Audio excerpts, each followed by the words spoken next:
Со бугарите во уставот влегуваат и хрватите, црногорците, словенците, евреите и египтјаните.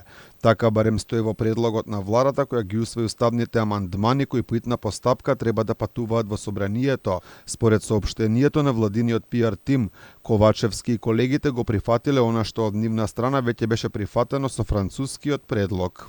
Интервенциите се однесуваат на додавање делови од народи во преамбулата и членовите 49 и 78 од Уставот, при набројувањето на делови од народи во нашата држава, односно во формулацијата граѓаните на Македонија, македонскиот народ, дел од албанскиот народ, турскиот народ, влашкиот народ, српскиот народ, ромскиот народ, бошњачкиот народ и другите. После зборот бошњачки народ се става запирка и се додава бугарскиот народ, хрватскиот народ, црногорскиот народ, словенечкиот народ, еврејскиот народ и египтјанскиот народ.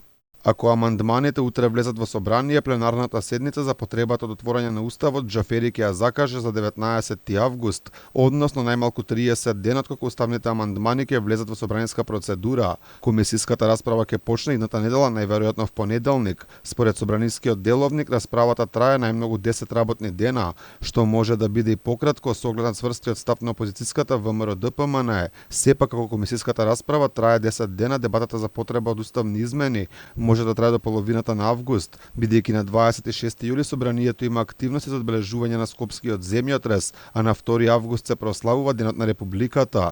Сепак се ова паѓа во вода со оглед што опозицијата не дава поддршка. Јасен и цврст е ставот на ВМРО-ДПМН дека уставни измени нема да има под овие услови и бугарски уцени условувања. Тоа го потврди партискиот подпредседател Александар Николовски, кој порача дека притисокот за уставните измени врз ВМРО-ДПМН е невозможен. Има само лобирања кои не ги прифаќаат. Не го прифаќам зборот притисок затоа што притисок може да ви направат доколку имаат за што да ве притиснат. Ако нема, тогаш нема. За среќа ова раководство на ВМРО-ДПМН нема за што да е притиснато.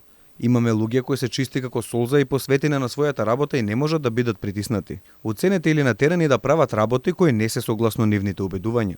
Инаку представниците на Вемарската тројка денеска се сретнаа со собранискиот спикер Талат Џафери, пратеници на СДСМ, ВМРО-ДПМН, ЕДУИ, Алијанса за албанците, Алтернатива и БЕСА.